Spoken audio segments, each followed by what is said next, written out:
friends, and many thanks for coming today. It's moving, actually, and very exciting to see so many of you here to support my campaign and the idea of an independent voice in Boothby.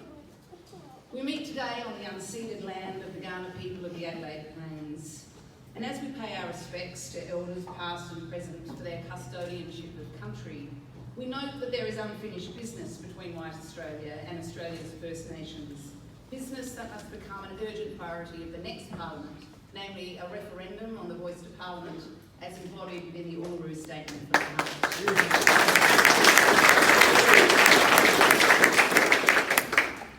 Since announcing my candidacy for Boothby in December, many people have asked why I'm standing. Some, of course, are asking about the policies that have motivated me to run, and we'll get to them. But some also ask the question with arched eyebrows and incredulous tones, as in, why the hell are you disrupting your life and that of your family by flinging yourself into the vortex, into the toxic mess of our current politics, where you'll be harangued and lampooned and attacked? And it's a fair question, one that I've pondered on myself late at night when I worry about getting 8 votes on election day and sliding thereafter into a humiliating abyss. The simple answer is, I'm standing as an independent because I think the looming election is the most consequential we've had in decades. I think that because we, not just as a country, but I think that, not just, start that sentence again, I think that because we, not just as a country, but globally, are confronting the biggest challenge of our existence and are currently doing so with the worst government in living memory. A government who has no illusion that they are the only ones that can keep us safe. In fact, the last 20 years are now the warmest on record. Forests in the Arctic Circle are aflame. Vast swathes of the world are mired in a mega drought. Storms are becoming more intense, glaciers are fast receding, and a colossal Antarctic ice shelf has destabilised and threatens to redraw maps all over the globe. The ocean is heating, rising, acidifying, and losing oxygen. Climate change is here, and as our planet burns, is beset by typhoons, floods, devastating natural disasters that are not quite so naturally caused anymore. Our government has used climate change as just another front of the culture wars, in which policies to mitigate its consequences are reduced to big new taxes. Electric vehicles are going to destroy our youths and weekends, and wind farms make us sick. A culture war in which it's more important to avoid UNESCO correctly identifying the Great Barrier Reef as being endangered than to try to stop its bleaching. Where the jobs of the miners in the coal belt are deemed of infinitely greater value than the jobs of tourism operators by the reef, or, incidentally, of academics, or artists, or hospitality and manufacturing workers. In the last 15 years, with our dithering and our denialism and our downright irresponsibility, we have failed our children and we have failed ourselves. We are gambling with our children's future and the future of all of those with whom we share this planet. And as we do, we are missing out on the opportunities that the transition to the brave new world of renewable energies could afford us. A world in which the nation follows in South Australia's footsteps and harnesses our great natural resources to power the nation. Whilst we all must play our roles, our individual roles, in adopting sustainable behaviours to save the planet, we should not forget it was BP who invented the term carbon footprint to shift focus and blame onto the behaviour of individuals, onto you and to me, rather than focus on the massive multinational companies who generate vast profits, mining, exporting, and burning the fossil fuels that directly cause 74% of global carbon emissions annually. Business as usual is no longer an option for our planet, and it is no longer an option for our politics. We talk of 2030 targets in the abstract, as if 2030 isn't a mere 8 years away. and taking meaningful steps to achieve reduction in emissions by then isn't absolutely essential if we are then to achieve net zero emissions by 2050. We need to put rational, evidence-based policies at the heart of everything we do. Follow the science, just as we did in the early days of the pandemic. Assess policies for their actual impact, not their promised power. Captured as it is by the companies who comprise many of their most generous donors, the current government will not do that.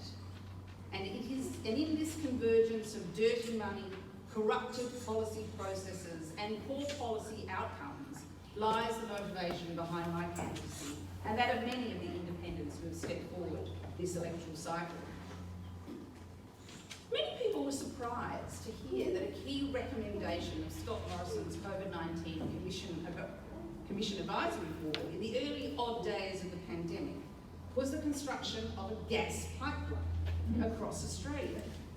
Many pondered its relevance to the health crisis at hand. But we were then reminded that Commission Chair Nev Power, handpicked by Mr Morrison and now facing a possible jail term in WA for flouting their COVID rules incidentally, is on the board and a major shareholder of oil and gas exploration company Stroke Energy and is a former CEO of Fortescue Metals, and it suddenly made more sense. The virtuous circle seems to be that massive donations are made to political parties or individual politicians. The donations buy the donors access to politicians that is then exploited by the horde of lobbyists that swarm around Parliament House to influence the politicians to support the donors' preferred policies. And the politicians themselves provide the donors with grants to support their commercial objectives. The policies the donors influence prioritise their own desired outcomes above the common good. A gas pipeline, for example, instead of focusing on diversification of vaccine supplies. The public itself finds out about the donations months, years down the track, if at all, long after the policies have been announced and implemented and the grants have been made. It is not good enough, and we must insist upon change. An independent crossbench will insist on change. We will shine a light on all political donations, lowering the threshold for disclosure so all donations above $1,000 must be declared and declaration must be done in real time. Donations will be redefined to capture those made to the mysterious associated entities of political parties or as the price of entry to major fundraising events. We must establish a national integrity or anti-corruption commission to ensure that politicians and public officials are held to account for their actions, that secret sweetheart deals can't be hidden, that corrupt or misuse of public funds can be exposed, that $1 million slush funds paid anonymously to members of Parliament to help them with legal fees from lost lawsuits are outlawed. Since announcing my candidacy, I've spoken with groups and with organisations and individuals who deal every day with the myriad layers of government bureaucracy and private providers that comprise things like aged care, the NDIS, and the social security system. Although surely not initially designed to be cruel, these systems have evolved to be draconian and punitive in the case of the social security system, arbitrary and confusing in the case of the NDIS, and neglected and sometimes fatally overstretched in the case of the aged care system. They are all underfunded. The privatisation of key elements of our social services and health systems has left us with complex layers to navigate, public monies being converted into private profits, and a lack of accountability for harsh or confounding actions taken, and when things go wrong. The failures of our aged care system during COVID will be something we will look back on with great shame and ask ourselves how so many of our oldest and often fragile and certainly vulnerable Australians found themselves in terrible situations, ill, isolated, dead.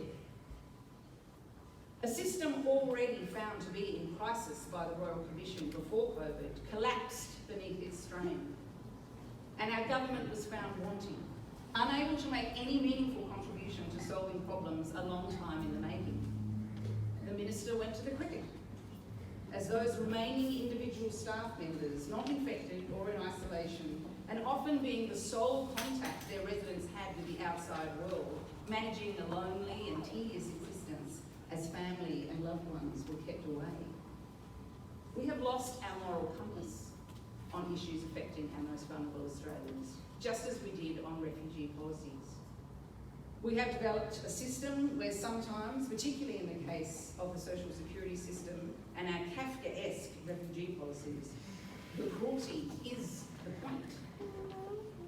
Whether leaving traumatised people to languish in gulags in the Pacific, or locking them indefinitely in hotels in Australia, or raiding the home of a young family in Biloela to throw them into detention thousands of miles away from a community that loved them, or deporting long-term Australian residents for minor offences to places with which they have little or no connection, in a program initially deemed by then Home Affairs Minister Peter Dutton as taking out the trash, and which only this week was again used as a wedge to make it easier for felons to be deported, even if a judge demurred.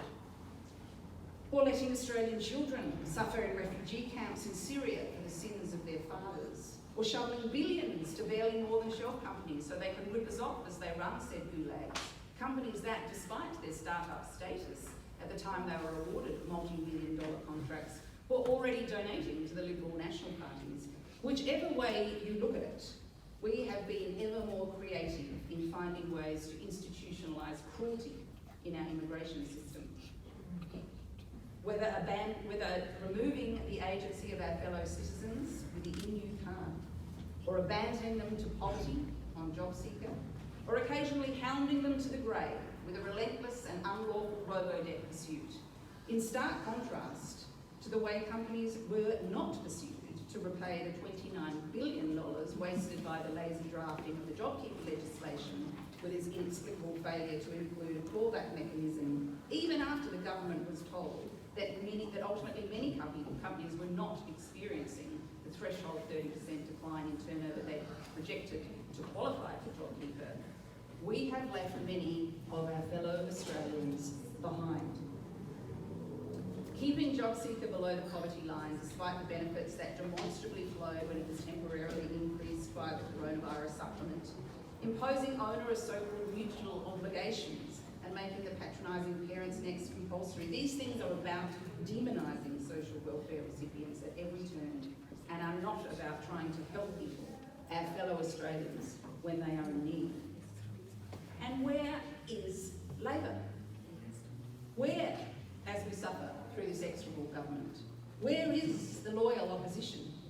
First, let's acknowledge where they are showing up.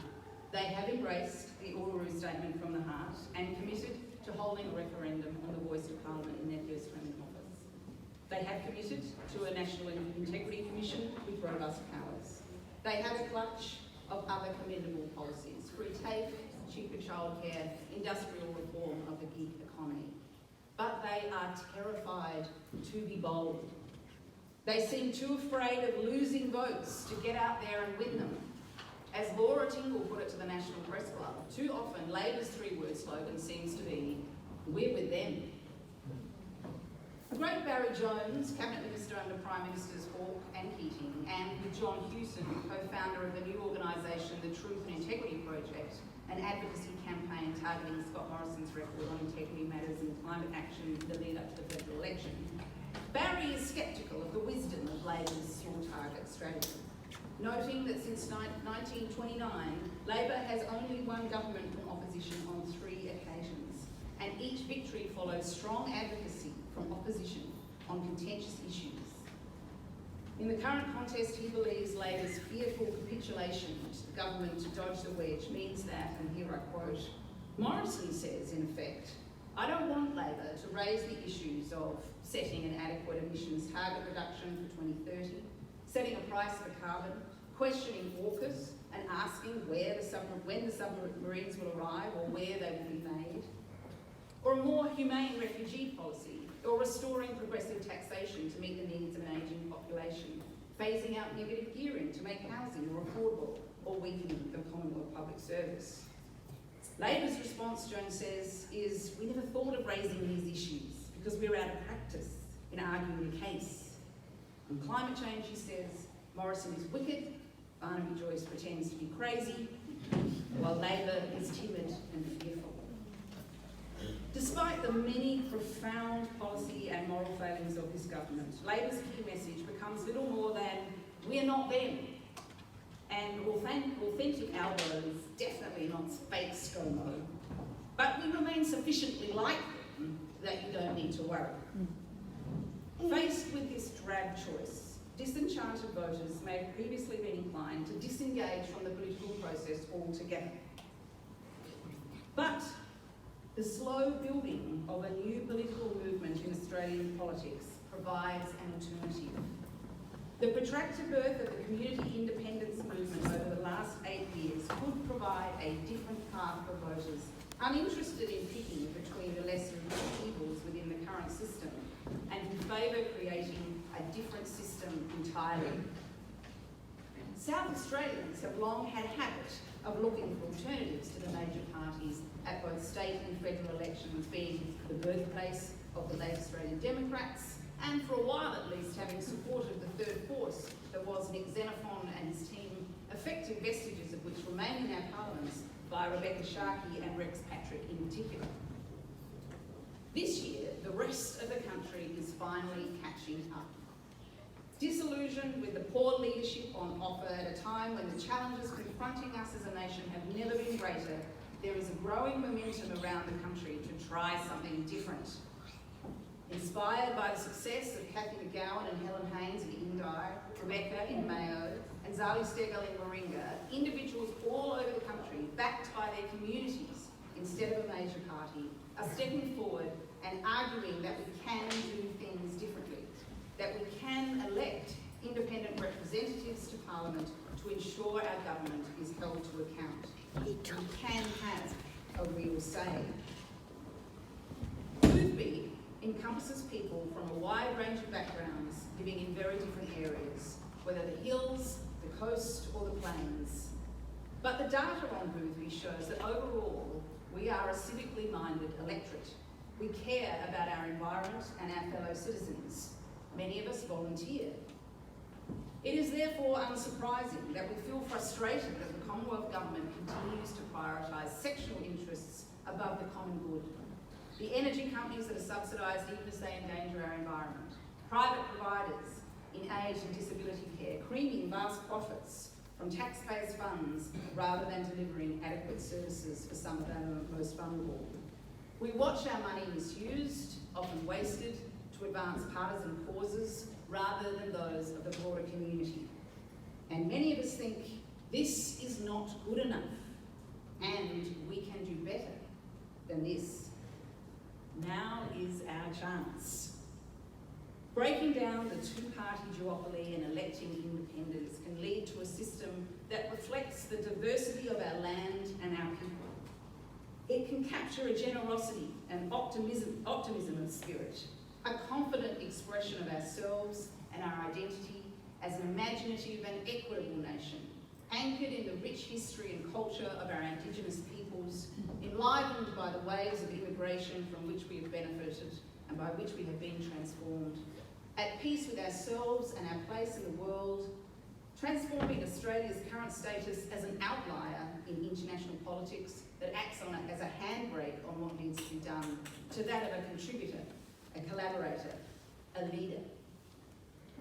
As a community independent candidate, if elected, I will be beholden to none but the community I serve.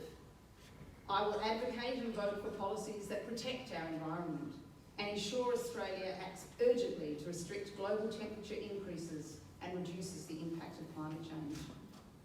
I will advocate and vote for the immediate introduction of the National Integrity Commission to hold our politicians and public officials to account. I will fight for policies that provide opportunities and equitable outcomes for all Australians across every stage of their lives and that protect women from violence and harassment. If you have ever complained that both major parties are as bad as each other and wish to plague on both their houses, independent candidates provide a viable alternative at the next federal election. With courage, integrity and imagination, the most valuable resources of all, we can build a better Australia.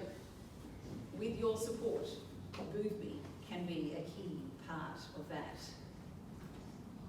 You can help us in very practical ways. First and foremost, spread the message.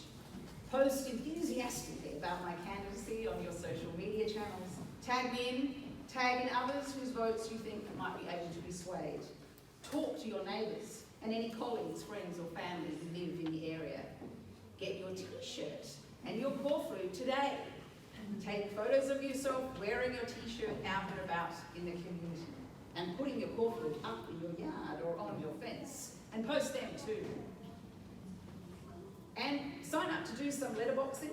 We're on track to have covered the whole electorate with our introductory flyer in the next few weeks, and we need to cover it at least once more before the election. And critically volunteer to hand out how to vote cards during the 2-week pre-polling period and particularly on election day when we will need many, many volunteers. A seasoned political leader said to me that as a lot of people make up their mind who they're going to vote for while they're waiting in the line at the polling unit. It's quite dispiriting in lots of ways. The most important thing you can do in any campaign is to make sure you have every booth covered. With your help, we hope to. Now, what we want to do now or in the next few minutes, is to get a photo with all of you in it. And as many of you who can bet wear a lovely hot pink t-shirt, wearing it, putting it on. So you can put it on, and then we're going to go outside and have a lovely photo taken. And then with Riley, who's the man with the camera, I would also like to do some very quick vox pops with just a few of you, in which you can answer 2 or 3 questions about why you're intending to support me at the election, the kind of humans of Boothby that will be useful for us to distribute across the electorate as well. So that's about it.